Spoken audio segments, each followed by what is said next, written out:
ফজরের আজান তখনও হয়নি। আকাশে শেষ রাতের নরম অন্ধকার ঝুলে আছে। গ্রামের মসজিদের দিক থেকে হালকা বাতাস এসে ধুলোমাখা উঠোনে পড়ছে। এমন সময় গ্রামের কয়েকজন মানুষ এক অদ্ভুত দৃশ্য দেখে থমকে দাঁড়াল। আব্দুল গফুরের ভাঙা কুঁড়েঘরের সামনে মানুষ জড়ো হয়েছে। কেউ হাতে গরম পানি, কেউ ওষুধ, কেউ রুটি, কেউ বা শুধু চোখ ভরা জল নিয়ে দাঁড়িয়ে আছে। যে লোকটাকে নিয়ে একসময় বাজারে হাসাহাসি হতো, যে বৃদ্ধকে দেখে অনেকে বলতো এই মানুষটার আছেটা কি, সেই মানুষটার দরজায় আজ গ্রামের সম্মানী লোকেরাও মাথা নিচু করে দাঁড়িয়ে। ঘরের ভেতর থেকে খুব আস্তে আস্তে একটা শব্দ ভেসে আসছিল, আস্তাগফিরুল্লাহ, আস্তাগফিরুল্লাহ, আস্তাগফিরুল্লাহ। কি ছিল এই বৃদ্ধের জীবনের গোপন রহস্য? কেন তিনি প্রতিদিন প্রতিক্ষণ এভাবে ইস্তেগফার করতেন? আর শেষ জীবনে এমন কি প্রতিদান তিনি পেলেন যা তিনি নিজেও কখনো কল্পনা করেননি? এই গল্প সেখান থেকেই শুরু। আব্দুল গফুর ছিলেন গ্রামের একেবারেই সাধারণ মানুষ। না তিনি আলেম, না তিনি ধনী, না তিনি প্রভাবশালী। সারা জীবন তিনি খেটে খেয়েছেন। কখনো ঝুড়ি বুনেছেন, কখনো খেজুর পাতা দিয়ে পাটি বানিয়েছেন, কখনো বাজারে গিয়ে পুরনো মাটির হাঁড়ি পাতিল মেরামত করেছেন। যা আয় হতো তা দিয়ে কোনো রকমে সংসার চলত। অনেক বছর আগে তার স্ত্রী আমেনা মারা যান। একমাত্র মেয়েটি বিয়ে হয়ে দূরের গ্রামে চলে গেছে। সে নিজেও স্বামীর অভাবের সংসারে থাকে। বাবাকে সাহায্য করার মতো সামর্থ্য তার নেই। তাই গফুর মিয়া বেশিরভাগ সময় একাই থাকতেন। একা ঘুমাতেন, একা জাগতেন, একা চুলায় ভাত বসাতেন, একা খেতেন। তার ঘরটাও যেন তার মতোই নীরব। পশ্চিম দেয়ালে ফাটল, টিনের চাল ফুটো, দরজার কপাটে মরিচা, আর এক কোণে পুরনো একটা মাটির কলস। তবু তাকে খুব কমই হতাশ দেখা যেত।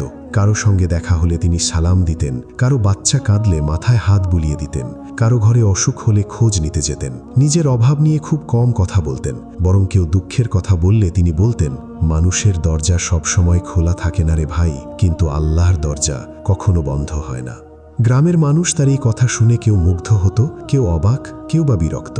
কারণ গফুর মিয়ার একটা অভ্যাস ছিল যা নিয়ে অনেকে তাকে ঠাট্টা করত। তিনি প্রায় সব সময় ইস্তেগফার করতেন। হাঁটতে হাঁটতে আস্তাগফিরুল্লাহ, ঝুড়ি বুনতে বুনতে আস্তাগফিরুল্লাহ, কোনো কাজ ভুল হলে আস্তাগফিরুল্লাহ, খাবার আগে, খাবার পরে, নামাজ শেষে, ঘুমানোর আগে আস্তাগফিরুল্লাহ। কখনো জোরে না, কখনো প্রদর্শন করে না, ঠোঁট নড়ত খুব ধীরে, কিন্তু অভ্যাসটা ছিল স্থায়ী। একদিন বাজারে চায়ের দোকানে বসে কয়েকজন লোক হাসতে হাসতে বলল, চাচা এত ইস্তেগফার করেন কেন? এত গুনাহ করেছেন নাকি? গফুর মিয়া হাসলেন, রাগ করলেন না, মাথা নিচু করে শুধু বললেন, গুনাহ কম করেছে এ কথা মানুষ কিভাবে বলে? আর গুনাহ না করলেও কি মানুষ আল্লাহর রহমত থেকে নির্ভরহীন? বান্দার কাজ আল্লাহর দিকে ফিরে আসা। আরেকজন বলল, তা ইস্তিগফার করে কি লাভ হয়? গফুর মিয়া একটু চুপ করে থেকে বললেন, লাভ আমি গুণে দেখি না। আমি শুধু জানি ভুল করলে ক্ষমা চাইতে হয়। আর মানুষ যত বড়ই হোক, আল্লাহর সামনে সে অভাবী। তারপর তিনি খুব নরম কণ্ঠে আরেকটি কথা বলেছিলেন, যেটা অনেকে সেদিন বুঝতে পারেনি। ইস্তিগফার শুধু বিপদে পড়ে বলা কথা নয়, এটা মনে করিয়ে দেয় আমি নিখুঁত না, আমি তারই দরকারি বান্দা। তিনি মাঝে মাঝে মানুষকে মনে করিয়ে দিতেন, নূহ আলাইহিসসালাম তার কওমকে আল্লাহর কাছে ক্ষমা চাইতে বলেছিলেন, আর বলেছেন আল্লাহ ক্ষমাশীল, তিনি মানুষকে রিজিক ও রহমতের দরজা খুলে দিতে পারেন। কিন্তু গফুর মিয়া কখনোই এটাকে সস্তা প্রতিশ্রুতির মতো বলতেন না। তিনি বলতেন, ইস্তিগফার কোনো তাবিজ না, এটা ভাঙা হৃদয়ের ফিরে আসা। আসলে গফুর মিয়ার এই অভ্যাসের পেছনে ছিল একটি গভীর ইতিহাস। যৌবনে তিনি এমন ছিলেন না। তখন তিনি তাড়াতাড়ি রেগে যেতেন, অভাবের চাপে কথায় কড়া হয়ে উঠতেন। একবার ভয়াবহ দুর্ভিক্ষের বছরে তার ছোট ভাই ইউনুসের সঙ্গে তার তীব্র ঝগড়া হয়েছিল। ঘরে জমিয়ে রাখা সামান্য কিছু টাকা হারিয়ে যায়। গফুর ভেবেছিলেন ভাইই হয়তো নিয়ে নিয়েছে। রাগের মাথায় এমন কিছু কথা তিনি বলে ফেলেছিলেন যা বলা উচিত ছিল না। ইউনুস চুপ করে বাড়ি ছেড়ে বেরিয়ে গিয়েছিল। সেদিন সন্ধ্যায় গফুরের স্ত্রী আমেনা চালের ডোলের নিচে টাকা খুঁজে পেলেন। কেউ চুরি করেনি। নিজের ভুল বুঝে গফুর মিয়ার বুকের ভেতরটা কেঁপে উঠেছিল। তিনি সঙ্গে সঙ্গে ভাইয়ের কাছে গিয়ে ক্ষমা চেয়েছিলেন। ইউনুস তাকে জড়িয়ে ধরে বলেছিল, ভাই আমি তো মনে রাখিনি, কিন্তু মানুষ ভুলে গেলেও নিজের জিহ্বার আঘাত নিজের অন্তর ভুলতে পারে না। তার কিছুদিন পরেই জ্বরে পড়ে ইউনুস মারা যায়। মৃত্যুর আগে ভাই তাকে মাফ করেছিল এ বিশ্বাস গফুরের ছিল। তবু সেই ঘটনার পর থেকে গফুরের ভেতর বদল শুরু হয়। তিনি বুঝেছিলেন মানুষের প্রতি অন্যায় শুধু লাঠি মেরে হয় না, কঠিন কথাও অন্যায় হতে পারে। সেই দিন থেকেই যেন তিনি নিজের ভাষা, নিজের মন, নিজের অহংকারকে নিয়ন্ত্রণ করতে শেখেন। বেশি কথা কমিয়ে দেন, কটু উত্তর ত্যাগ করেন, আর ধীরে ধীরে ইস্তিগফার তার জীবনের অংশ হয়ে যায়। তিনি শুধু মুখে মুখে ক্ষমা চাইতেন না, সম্ভব হলে সংশোধনও করতেন। ইউনুসের রেখে যাওয়া স্ত্রী আর ছোট ছেলেটার খবর নিতেন। নিজের ঘরে ভালো কিছু রান্না হলে তাদের অংশ দিতেন। ঈদের আগে নতুন কাপড় কিনতে না পারলেও অন্তত একটা টুপি কিনে দিতেন।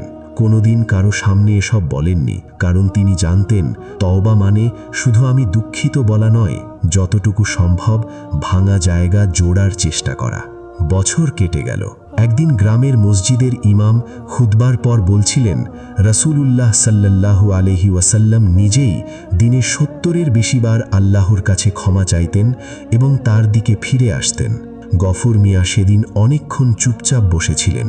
তারপর বাড়ি ফিরে আরও বেশি ইস্তিগফার করতে শুরু করেন। তিনি বলতেন, যিনি ছিলেন সর্বশ্রেষ্ঠ বান্দা, তিনিও যদি ক্ষমা চান, তবে আমি কে যে নির্ভর হয়ে থাকব?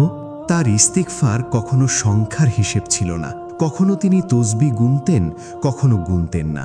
কখনো শুধু দীর্ঘশ্বাসের সঙ্গে বেরিয়ে আসত আস্তাগফিরুল্লাহ। তার এই শব্দে ছিল লজ্জা, আশা, বিনয় আর ফিরে আসার আকুতি।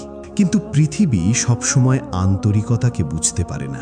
গ্রামের কিছু তরুণ তাকে নিয়ে মজা করত।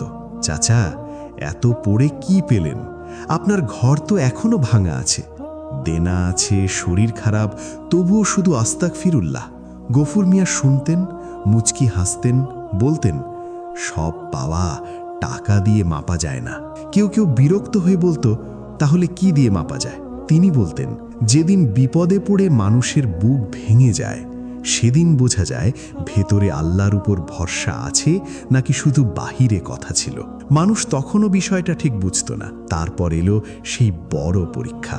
গ্রামের উত্তরের জমিগুলো কিনে নিচ্ছিল কাশেম ব্যাপারী নামের এক ধনী লোক। বাজারের পাশে গুদাম তুলবে, আরও কিছু ঘর বানাবে, এই ছিল তার পরিকল্পনা। একে একে কয়েকজন দরিদ্র মানুষ তাদের ভিটে ছেড়ে দিল, কেউ বাধ্য হয়ে, কেউ লোভে, কেউ ভয়ে। একদিন কাশেম ব্যাপারীর লোকেরা এসে গফুর মিয়ার ঘরের সামনে দাঁড়ালো। এই জমি নাকি এখন ব্যাপারী সাহেবের দলিলে। একজন বলল, আপনাকে ঘর ছাড়তে হবে। গফুর মিয়া অবাক হয়ে জিজ্ঞেস করলেন, আমার এইটুকু জায়গাও? লোকটা কাগজ নাড়িয়ে বলল, দলিলে তাই আছে। গফুর মিয়া দলিল বোঝেন না। তার পুরনো কাগজপত্র বহু বছর আগে বন্যার পানিতে নষ্ট হয়ে গেছে। তিনি শুধু জানতেন এই ভিটেতে তিনি অনেক বছর ধরে আছেন। এখানে তার স্ত্রীর স্মৃতি, তার শ্রম, তার একাকী জীবনের সব চিহ্ন জমে আছে। তিনি কারো সঙ্গে ঝগড়া করলেন না। কাশেম ব্যাপারীর কাছে গিয়ে শুধু বললেন, আমি অন্যায় করে কিছু নিতে চাই না, কিন্তু একটু সময় দিন, আমি খোঁজ নিই। কাশেম ঠান্ডা গলায় বলল, চাচা, দুনিয়া দোয়ায় চলে না, কাগজে চলে। এই কথায় আশেপাশের কয়েকজন মানুষ মৃদু হেসে উঠেছিল। সেই দিন বাড়ি ফিরে গফুর মিয়া অনেকক্ষণ চুপ করে বসে রইলেন। তারপর আস্তে করে বললেন, আস্তাগফিরুল্লাহ। আল্লাহ, আমি জানি না আমার হক কোথায় শেষ, কার হক কোথায় শুরু। আপনি অন্যায় থেকে বাঁচান। পরীক্ষা এখানেই শেষ হলো না। পরপর কয়েকদিন বৃষ্টি হলো, গফুর মিয়ার পুরনো কাশি বেড়ে গেল, জ্বর এলো, কাজ বন্ধ, ঘরে চাল শেষ। তিনি যেসব পাটি বানিয়ে বিক্রি করতেন সেগুলোও ভিজে নষ্ট হয়ে গেল। মেয়েকে খবর দেবেন এই চিন্তাও করলেন না। মেয়েটা নিজেই কষ্টে আছে। গ্রামের মানুষ দূর থেকে খবর নিল, কিন্তু খুব কম মানুষ এগিয়ে এলো। কেউ কাশেম ব্যাপারীর ভয়ে, কেউ নিজের ব্যস্ততায়, কেউ ভাবল এই বুড়ো আর কদিন। এক বিকেলে চায়ের দোকানের সেই লোকদের একজন পাশ দিয়ে যেতে যেতে বলে ফেলল, চাচা, এত ইস্তিগফার করেন, এবার দেখেন দলিল নামে কিনা। গফুর মিয়া তখন জ্বরে কাঁপছেন, তবু চোখ তুলে এতটুকু বললেন, দলিল নামুক আর না নামুক, মানুষকে তার রবের দরজা ছেড়ে দেওয়া ঠিক না। সেই রাতেই গ্রামের ইমাম তাকে দেখতে এলেন। দেখলেন ঘরে শুধু একটু শুকনো রুটি, কলসিতে অল্প পানি আর মাথার কাছে রাখা একটা কাপড়ের থলি। ইমাম জিজ্ঞেস করলেন, চাচা, আপনি কি খুব ভয় পাচ্ছেন? গফুর মিয়া একটু হেসে বললেন, ভয় তো আছে, আমি মানুষ, কিন্তু আল্লাহর কাছে ফিরে যাওয়ার রাস্তা আছে, এই জন্য বুকটা পুরো ভেঙে পড়ে না। ইমাম তার পাশে বসে সূরা ইয়াসিন তেলাওয়াত করলেন না, কোনো নাটকীয় উপদেশও দিলেন না, শুধু হাত ধরে বললেন, দোয়া করি আল্লাহ আপনার জন্য সহজ করেন।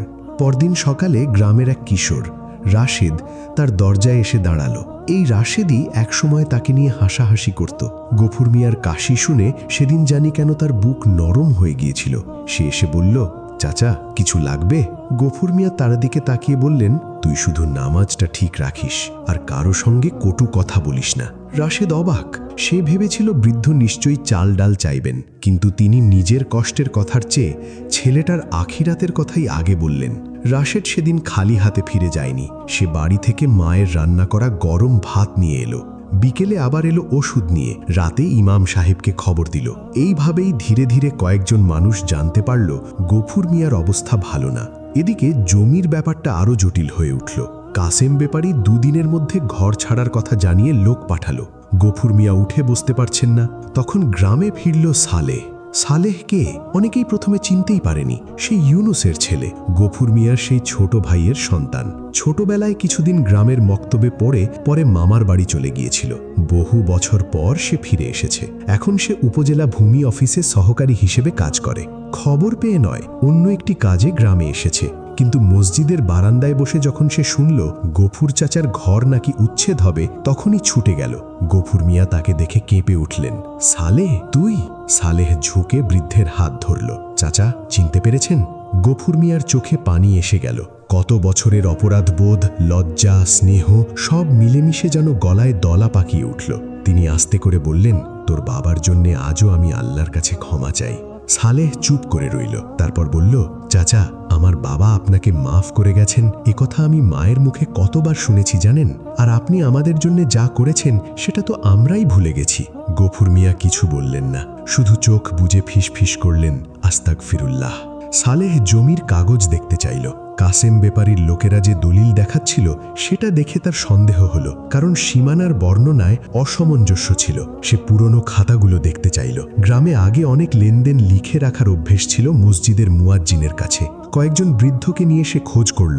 অবশেষে ধুলো মাখা এক পুরনো খাতায় একটা নোট পাওয়া গেল, যেখানে উল্লেখ ছিল গফুর মিয়ার ঘরের পশ্চিম পাশের সরু জমিটুকু বহু বছর আগে গ্রামের এক বিধবা মহিলা সদকার নিয়তে তাকে বসবাসের জন্য দিয়ে গিয়েছিলেন। পরে ভুল সীমানা টেনে কাসেম ব্যাপারীর ক্রয়কৃত জমির সঙ্গে সেটি মিশে গেছে। এতে পুরো সমস্যা সঙ্গে সঙ্গে মিটে গেল না, কিন্তু কাসেম ব্যাপারীর দাবি দুর্বল হয়ে পড়ল। গ্রামের ইমাম, দুজন প্রবীণ আর সালে মিলে বিষয়টি সামনে আনলেন। কাসেম ব্যাপারী কিছুক্ষণ চুপ করে রইল। তার অহংকারে লাগলো, কিন্তু গ্রামের লোকজন এবার আর চুপ থাকল না, কারণ বিষয়টা কেবল জমির ছিল না, বিষয়টা ছিল এক অসহায় বৃদ্ধকে অকারণে কষ্ট দেওয়ার। সবার সামনে রাশেদ হঠাৎ বলে উঠল, চাচা, যদি অন্যায় করতেন একটা কথা ছিল, তিনি তো কাউরে কষ্ট দেন নাই। আরেকজন বলল, আমরা এতদিন কি করছি, মানুষটা অসুস্থ, একা, আমরা শুধু দেখেছি। কাসেম ব্যাপারী শেষ পর্যন্ত পিছু হটল, বলল, আমি ঝামেলা চাই না, চাচা থাকুন। এই পর্যন্ত হলে অনেকের কাছে ঘটনাটা সাধারণ মনে হতে পারত, কিন্তু আসল প্রতিদান তখনও আসেনি।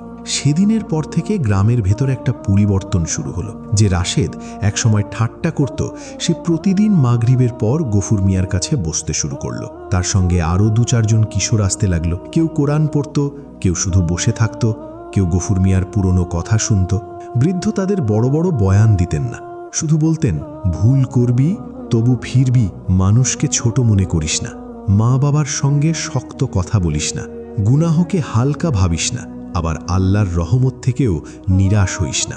কখনো তিনি বলতেন, আস্তাগফিরুল্লাহ শুধু মুখের শব্দ নয়, এটা মনে করিয়ে দেয় আমার ভেতরে অহংকার যেন বাসা না বাঁধে। তার এই কথাগুলো ছেলেদের মনে দাগ কাটতে লাগলো। ইমাম সাহেবও মাঝে মাঝে যোগ দিতেন।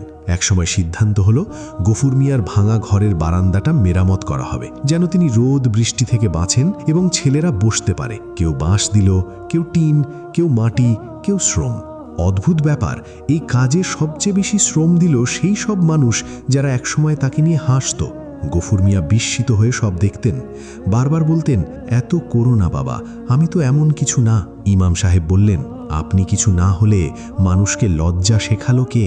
সালে আরও এক ধাপ এগিয়ে গেল। সে নিজের টাকায় একটা ছোট তাক বানিয়ে দিল। তাতে কোরআন শরীফ, কায়দা আর কিছু দোয়ার বই রাখা হলো। গ্রামের কয়েকজন নারী মিলে পরিষ্কার চট বিছিয়ে দিল। শিশুদের বসার জন্য ছোট মাদুর এলো। কেউ নাম দিল না, ব্যানারও টানল না। কিন্তু গ্রামের মানুষ বুঝল এই একাকী বৃদ্ধের ঘর এখন শুধু তার একার ঘর নয়, এটা হয়ে উঠেছে নীরব শিক্ষা দেওয়ার জায়গা। গফুর মিয়া যখন এই সব দেখলেন তখন তার চোখ ভিজে উঠল। তিনি কোনোদিন বড় বাড়ি চাননি, ধন সম্পদ চাননি, মানুষের প্রশংসাও চাননি। তিনি শুধু চেয়েছিলেন যেন আল্লাহ তাকে ক্ষমা করেন, ভেতরটা নরম রাখেন, ভুলের পর ফিরে আসার রাস্তা খোলা রাখেন। অথচ শেষ জীবনে তিনি দেখলেন তার নিঃশব্দ ইস্তিগফার শুধু তার নিজের বুকই বদলায়নি, চারপাশের মানুষের মনও বদলে দিতে শুরু করেছে। এটাই ছিল সেই প্রতিদান যা তিনি কল্পনাও করেননি। তিনি ভেবেছিলেন ইস্তিগফার তাকে শুধু আল্লাহর কাছে কান্না করতে শিখিয়েছে, কিন্তু শেষ জীবনে বুঝলেন ইস্তিগফার তাকে মানুষের জন্যও নিরাপদ মানুষ বানিয়েছে। তার দারিদ্রতা শেষ হয়নি পুরোপুরি, তার বার্ধক্যও দূর হয়নি, শরীরও জাদুর মতো ভালো হয়ে যায়নি, কিন্তু তার একাকিত্ব ভেঙে গেল। উপহাস বদলে গেল সম্মানে, উপেক্ষা বদলে গেল ভালোবাসায়। আর যে শব্দ একদিন মানুষ ঠাট্টা করে শুনত, আস্তাগফিরুল্লাহ, সেই শব্দই এখন সন্ধ্যার পর তার উঠোনে বসা কিশোরদের ঠোঁটে ঠোঁটে ঘুরে বেড়ায়। শেষ কয়েকটা সপ্তাহ গফুর মিয়ার জীবন যেন অন্যরকম হয়ে গেল। ফজরের পর কেউ দুধ দিয়ে যায়, দুপুরে কেউ ভাত, বিকেলে বাচ্চারা আসে, মাগরিবের পর কুরআন পড়া হয়। আর মাঝে মধ্যে গফুর মিয়া থেমে থেমে বলেন, আল্লাহ, আপনি জানেন আমি কত দুর্বল। এক রাতে রাশেদ তাকে জিজ্ঞেস করল, চাচা, আপনি কি মনে করেন আল্লাহ আপনাকে মাফ করবেন? ঘরে তখন প্রদীপের নরম আলো, বাইরে হালকা বাতাস। গফুর মিয়া অনেকক্ষণ চুপ থেকে উত্তর দিলেন, মাফের নিশ্চয়তা আমি দিতে পারি না বাবা, কিন্তু তার রহমত থেকে আশা ছাড়তে পারি না। বান্দা যদি সত্যি ফিরে আসে, আশা নিয়েই আসে। এই উত্তর শুনে রাশেদের চোখ ভিজে গিয়েছিল। আরেকদিন সালেহ তাকে বলল, চাচা, আপনি যদি চান আমি আপনাকে আমার সঙ্গে নিয়ে যাব। গফুর মিয়া মৃদু হেসে বললেন, না বাবা, এখন আর কোথাও যাওয়ার ইচ্ছা নাই, এখানেই ভালো আছি। এতদিন পরে এই ঘরেও তো আলো জ্বলেছে। শেষ রাতের দিকে তার অসুস্থতা বাড়ল, শ্বাস ছোট হয়ে আসছিল। খবর ছড়িয়ে পড়তেই মানুষজন আবার জড়ো হলো। যে দৃশ্য দিয়ে এই গল্প শুরু হয়েছিল, ইমাম সাহেব এলেন, সালেহ এলো, রাশেদ এলো, কয়েকজন বৃদ্ধ এলো, এমনকি দূর থেকে তার মেয়েও এসে বাবার পাশে বসে কান্না চেপে রাখল। গফুর মিয়া সবাইকে দেখে খুব আস্তে বললেন, কাঁদিস না, আল্লাহর কাছে ভালো কথা বল। তারপর তিনি মেয়ের হাতে হাত রেখে বললেন, মা, মানুষের সঙ্গে নরম থাকিস। সালেহের দিকে তাকিয়ে বললেন, তোর বাবার জন্যে দোয়া করিস। রাশেদের দিকে তাকিয়ে বললেন, নামাজ ছাড়িস না, আর ভুল করলে ফিরবি। তারপর ঠোঁট নড়ল, আস্তাগফিরুল্লাহ, আল্লাহুম্মাগফিরলি। ঘরে গভীর নীরবতা নেমে এলো। কেউ চিৎকার করেনি, কেউ কৃত্রিম আহাজারি তোলেনি। শুধু উপস্থিত মানুষগুলো বুঝতে পারল একজন দরিদ্র বৃদ্ধ এই দুনিয়া থেকে যাচ্ছেন, কিন্তু ফাঁকা হাতে যাচ্ছেন না। তিনি রেখে যাচ্ছেন তওবার শিক্ষা, বিনয়ের শিক্ষা, মানুষের সঙ্গে নরম থাকার শিক্ষা, আর এমন এক ইস্তেগফারের উত্তরাধিকার যা সংখ্যার নয়, অন্তরের। তার জানাজায় গ্রাম ভরা মানুষ হলো। যারা একসময় তাকে তুচ্ছ ভাবত তারাও এলো। দাফনের পর বহুদিন পর্যন্ত মাগরিবের পর ছেলেরা সেই উঠোনে বসেছে। ইমাম সাহেব মাঝে মাঝে গফুর মিয়ার কথা স্মরণ করে বলেন, তিনি আমাদের শিখিয়ে গেছেন ইস্তেগফার মানে সমস্যা মেটানোর শর্টকাট না, এটা রবের দিকে ফিরে যাওয়ার পথ। মানুষ ধীরে ধীরে বুঝল গফুর মিয়ার সবচেয়ে বড় প্রতিদান ছিল না ধন সম্পদ, না হঠাৎ অলৌকিক কোনো পরিবর্তন।